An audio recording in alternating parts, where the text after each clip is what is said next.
guys and gals, Nary here from Drag Queen Gaming. Some of you may on Twitter, the Gaming Drag. Today I'm coming back at you into the Let's Play episode of Adastra. So yeah, let's go ahead and jump right back into it. Oh, let me let y'all know I am now an affiliate of Green Man Gaming. What that means is that there's going to be a link in the description of each video. Y'all just click that link, you get taken to the site, you get deals on all the latest and greatest games. Like Atomic Heart, Hogwarts Legacy, and all kinds of other stuff. But yeah, so I get a commission based on whatever y'all buy, so if y'all ever want cheap games, go to Green Man Gaming and just use my link. And also, my lovely girlfriend, Elle, is a artist, and she is taking commissions now. I've got her commission info link for Twitter and FA in the description. If y'all looking for some art from an awesome, talented artist, give my girlfriend a buzz. Anyway, let's go ahead and jump right in, shall we? All right. Why is these two different? I forgot. 21. Oh, okay. All right. In other words, the people will likely be on our side when we finally reveal everything. Hopefully. That's really all we can rely on, considering the Emperor holds so much power. Even if the way it was achieved was illegitimate. Let me turn the sound down a little bit. Oh yeah, I forget. This game is a weird thing with the sound effects. I don't know why. It's bizarre. All right. That's all we can really rely on, considering the Emperor holds so much power, even if the way it was achieved was illegitimate. The triumvirates barely checked the Emperor's power, so unless the people as a whole come together, it would be difficult to remove Cassius from the throne. If Cassius still refuses to step down, our options will be very limited, and most probably won't turn out well for me or anyone here that's not part of the family. Still, Cassius is very proud. Cassius is proud. Very proud. Nephru and Virginia think he'll either step down or at least accept combat to go out with honor. Hopefully the first, because I really don't know how Amicus would deal with the idea of having to kill his brother. I sigh and lean back on the bench, really getting frustrated with all of this political bullshit. This has been the exact type of thing Cassius wanted to get rid of, but now it just seems worse than ever. Just as I'm thinking this, I see Alex. He's just up the path, standing right in the middle of it. And he's looking right at me. I give a start, then just stare back at him. He doesn't move, just going on looking. He just goes on looking at me, and I start to wonder what the hell he's doing. He doesn't have his usual smile on either, and as a soft breeze blows through the leaves and foliage, I start to feel like I'm in some kind of horror movie. Actually, now that I know who he really is, I do start to feel a little concerned about what he's capable of. So I decide to act casual and stand up, raising a hand and walking over to the cat. Hey, Alex. Alexius will do, Kylian. Okay. Hi, Alexius. I hope to be with you, Kylian. What? I feel things should be more formal between us from now on, that is all. No, I mean, why that greeting? I heard Nephru use it many times, but no one else.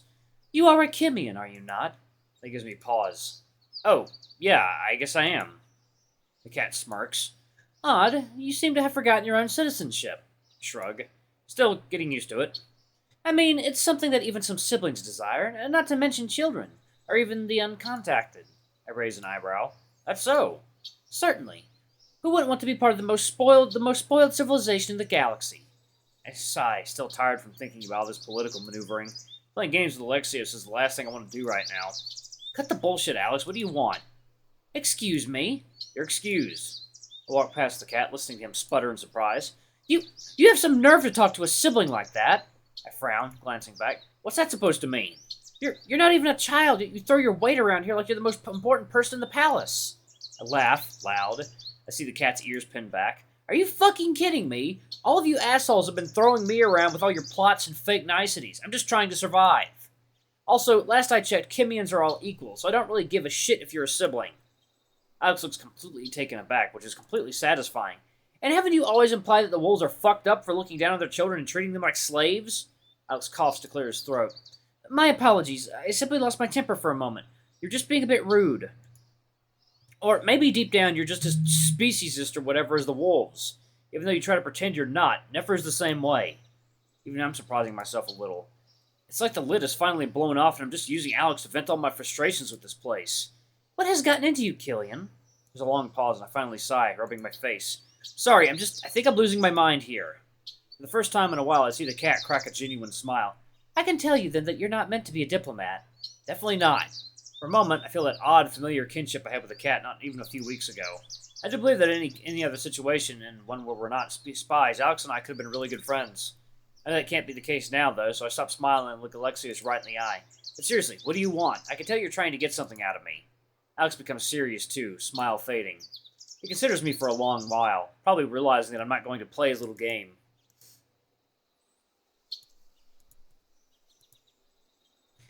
Alright, Kylian, who are you? I know you're not an abandoned child. What is it that you want, and what are you doing here? So you want to know everything? Yes. And why should I tell you? Alex smirks. Why be blunt if we're going to play the game anyway, Kylian? I'm just curious as to why you're so curious. I hardly matter in all this. That is a complete lie. Everything has changed here since you arrived. This is why I want to know. But why does it matter that you know? I am an important link between Amorpha and Adastra. It is my job to know what is happening in this empire. So who told you I'm uncontacted? Cassius? You've deduced correctly, but I also know that the monitors seem to approve of it, which is rather odd. I shrug. Again, I don't know what's going on. Anyway, I don't see why I tell you anything if I don't know anything about you. Why, I'm just a simple pet. I don't know anything that's going on. His tone of voice tells me he's mocking me. I raise an eyebrow but don't say anything. Alex sighs. The simplest way I can explain it is that I'm trying to maintain peace in the Galaxies as a whole.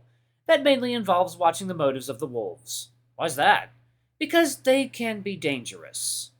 Okay, are none of the other siblings dangerous? Kylian, Adastra is the only civilization in the galaxy to wage war on another sibling in over 10 millennia, and they were the perpetrators in the previous war as well. Not only that, but they waged war on an almost parent-level civilization. They're suicidal, and I can't imagine why the Kymians want an alliance with them. I think. Do you not want the alliance to happen? It seems to go against what Alex would want. I thought he wanted Amicus to take the throne. I want the Galaxies to remain safe. And is the alliance something you want to happen? I frowned, wondering why he's asking me. I mean, to me it seems like it would create peace, so yeah. Alex's eyes narrow, like he figured something out. What do you want the wolves... What, you want the wolves to stay isolated? I just want order. The wolves have none of that. The silence stretches out between us. I suppose you're still not going to tell me anything about yourself, then? I didn't say I would, but there really isn't much to tell. How about this? How did you secure Kymian citizenship? That's not something that's just given out to children who are presumed to belong to wolves. The question takes me by surprise, though this whole Kymian thing does seem to be what's bothering him most, especially after his greeting. I think, but the truth doesn't seem harmful here. Honestly, it was just to protect me from Cassius. He doesn't really like me, if you haven't noticed. The expression on Alex's face tells me that he definitely doesn't believe me. Cassius wouldn't harm you unless you did something that deserved it. He said he wanted to execute me because I backtalked him and Amicus slapped his nose. Alex's ears flatten. Cassius says things. He's very passionate. That's one way to put it. I shift on my feet, starting to get tired of this conversation. Listen, I have nothing against you, Alex. I'm just trying to get through this as much as you are. Nephru gave you the citizenship, right? Yeah? And you're working with him to make the alliance a reality, correct? That stops me. What? No, I'm focused on Amicus right now. Alex glares. Which is still part of the alliance. I guess so, but honestly, that's not really my top priority right now. It is part of your top priority. I'm getting frustrated and start to sidle off toward the palace. Yeah, we established that. Listen, I'm gonna lay down. I'm tired. Alex goes on staring and doesn't say anything. Again, I have nothing against you. I hope we can just go back to normal in the future once this is over, you know? Indeed. With that, Alex turns and walks away up the path, leaving me to stare after him. I think Alex is trying to deduce whether Kylian is a threat to his plans or not, so I would be watching that fucking cat. I decided to ask Nephru about what happened with Alex. I know they had some kind of relationship going on, so maybe he can enlighten me on the cat's motives. My mouth is already open as I'm walking into the bedroom when I'm hit with a blast of sound. In front of me is Nephru with his back to me, though I can see that he's in his underwear. He's moving fluidly around, arms and paws waving about and pausing at odd angles while his feet slide across the ground, gliding back and forth. At first I think he's doing some kind of exercise, but then I can hear him singing over the music. It's wordless because it doesn't translate through the lingua, just a sort of howling sound, though very different from the wolves. 1 second, y'all. Let me have some of my coffee.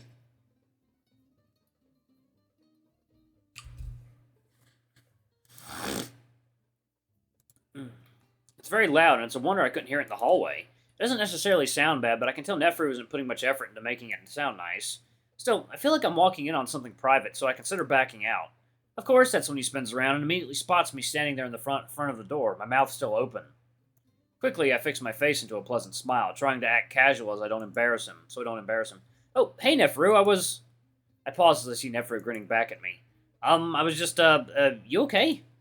I have to almost shout over the music. The jackal is swaying back and forth a little bit, almost like he's still dancing. Oh, Kylian, what an incredibly pleasant and joyous surprise. Thanks? The jackal begins to dance again, facing me this time, though he doesn't sing, thankfully. Are you okay? Better than I've ever been, my simian friend. What do you think of the music? Nephru nods at the ceiling. It's nice. Kinda loud. I'm sorry, I need to hear sounds from home every now and then. The wolves have no spice in their music. The jackal slides his paws sensually over his torso, smoothing the fur down to better accentuate his pecs and abs, his eyes glued to mine. I look around and note the 3 bottles of wine on the bedside table. Oh, you're drunk. I'm drunk. Nephru spins in a circle and actually almost loses his balance, something I've never seen him do. I've seen him buzzed before, but he's always managed to keep his composure. But now? How drunk? Too drunk, but... Nephru steadies himself against a pillar, leaning and rubbing his head against it. At the same time, not drunk enough. I quickly make sure the door is closed behind me before moving closer to the jackal. Do you need help? What? I raise my voice above the music. Do you... Nephru waves his paw at me. Wait, come, pause music. Pausing, dancing amongst the dunes by Heket. I need another drink. Nephru reaches out towards the table, even though it's a good 10 feet away, and I look over to see that one of them is half full. There's a pause. The Nephru opens his eyes, frowning at me. I said I need a drink, Kyliian. And what do you think I'm going to do about that? You're a slave. You know what to do. I stare. Excuse me? You are a slave. Nephru pokes a finger in my direction with every word. Don't let the wolves tell you any different. As long as you are here, they are your master. But you were treating me like a slave just now. I was making... Nephru pauses as he makes a strange swallowing, hiccuping sound. I was making a point, clearly. Sorry, I should simplify my words. Should I simplify my words for you? The jackal goes on staring at the bottle, as if wondering if it's worth it to make the journey there. He turns his back to me, as if just remembering that I'm here, though he seems to have trouble focusing his eyes. Don't worry, Kyliian. I am just as much a slave as you are. You have the advantage of someday leaving, though. I move closer, deciding to sit on my bed while Nephru goes on hugging at the pillar, as if letting go will cause him to fall. That wouldn't be good, considering the fountain is right there. You can't leave whenever you want? Nephru chuckles and guffaws, another sound I've never heard from him. You don't understand. I can leave, but I can't leave. Yeah, I don't think I do understand. Suddenly Nephru's ears flatten. You really fucked this up for me, do you understand that? I blink. What? You fucked my life. This time Nephru uses his foot to point at me, or really just sort of kicking it in my direction. What the hell are you talking about? If you hadn't come here, Cato would not have had the excuse to nullify Amicus's emperorship. I would be halfway through negotiating an alliance by now. Wait, this isn't my fault. I was brought here against my will, Nephru. Nephru makes another deep swallowing sound, then just belches loudly. Yes, I'm sorry. I forget it's mostly that big idiot's fault. I feel my temper snap and I stand up. That was not the time I wanted to find out that my most important ally actually blames me and my boyfriend for the situation he's in. Hey, I know you're drunk, but I'm not going to listen to you say this shit. You can call me back when you've sobered up and stopped feeling sorry for yourself. I start walking toward the door quickly, feeling a little sick of the whole situation. If Nephru really is turning on me, that means the only person I can trust here is in the dungeon. I really would be alone. Wait! His voice is so quiet that I'm almost not even sure if I'd heard it. I pause, though, looking back over my shoulder. He's still leaned up against the pillar, his ears down, gazing at the ground.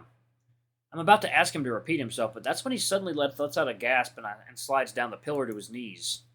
He crumples on the ground, paws covering his face as he trembles and starts to sob loudly. I'm sorry. I don't know what I'm doing.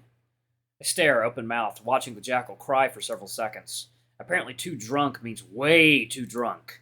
Still, this jackal clearly has a lot of problems that he doesn't tell anyone about. Actually, he doesn't really have anyone to tell them to on this alien moon. At least I have Amicus. So, after standing there in sudden silence for a moment, I walk over to Nephru. I stand awkwardly at his side for a moment, watching his broad, black-furred shoulders heave up and down before I kneel and rest a hand on his back. I see his ears perk up for a moment in reaction, but otherwise he doesn't say anything. I'm generally not the best at comforting someone, especially when they're crying, but I rub my hand in a circle through their fur. Hey, I get it. This whole thing was really frustrating, but we'll figure this out together. I give the jackal a few minutes to finally calm down, then I start to pull him up, pushing him in the direction of his bed. He doesn't resist and stumbles up to it before falling face down onto the covers. He wipes his face with a pillow, and while he does that, I quickly grab the wine bottles, moving them to the floor so that they're out of his reach. Finally, Nephru lets out a big, shuddery sigh. Can you rub my back again? It feels good. The jackal's voice is stuffy from his clogged nose. Sure. I kneel beside the bed before starting to rub Nephru's back again. He sighs, head turned away from me. Let the silence go on for a while, listening to the jackal sniffing every couple of seconds before I finally speak. So, what happened? I drank. Yeah, speaking of which, Colin, bring us a glass and a pitcher of water, please. Yes, Kylian. And, take the wine bottles away, too. Yes, Kylian. No, my precious woven wine. Nephru says it in a mock, sad voice, but combined with his already sad state, there's not much of a difference. Again, what happened? I don't know. I suppose I realize how challenging this will all be. I can't say I trust the Wolven people, to oust Cassius. They're rather accepting of corrupt officials. I think, trying to approach this delicately. Is your family making you do this? Like, they won't let you come back unless you cultivate the alliance? Heh, my family doesn't even expect me to accomplish that, but that's why I must do it. If I don't, I may as well be banished. It seems kind of unfair that they put all this on you. After what I've put them through, it's only fair. I wait for more of an explanation, but he doesn't go on. So, is what Alex said on the island about you and your family true? More or less. Again, he doesn't seem interested in talking about it, so I just go on, rubbing his back. Well, we're gonna get Amicus out of the dungeons and onto the throne. I know you don't believe that I've talked to the parents, but I really think I have, and they're on our side. Nephru chuckles. So, you'll get the alliance. I hope so, my friend. We sit in silence for a long while, and even I start to enjoy the hypnotic motion of rubbing Nephru's furry back in a large spiral motion. My mind wanders back to the cat. Speaking of Alex, I had a weird conversation with him today. I think he thinks we're, like, conspiring against him or something. Nephru grunts. Stay away from that cat. He's nothing but trouble. Well, he kept bringing up the alliance. He seemed to want to know my role in it. Nephru turns his face towards me, his eyes bloodshot, but the tears dried up at this point. Alright, y'all, I'm going to go ahead and pause it right here. Thank you all so much for watching. Don't forget to like, comment, subscribe, ring that notification bell. Leave a super thanks or a tip if you can. It always helps. And until the next video, I love you all. I'll see you next time. Bye-bye!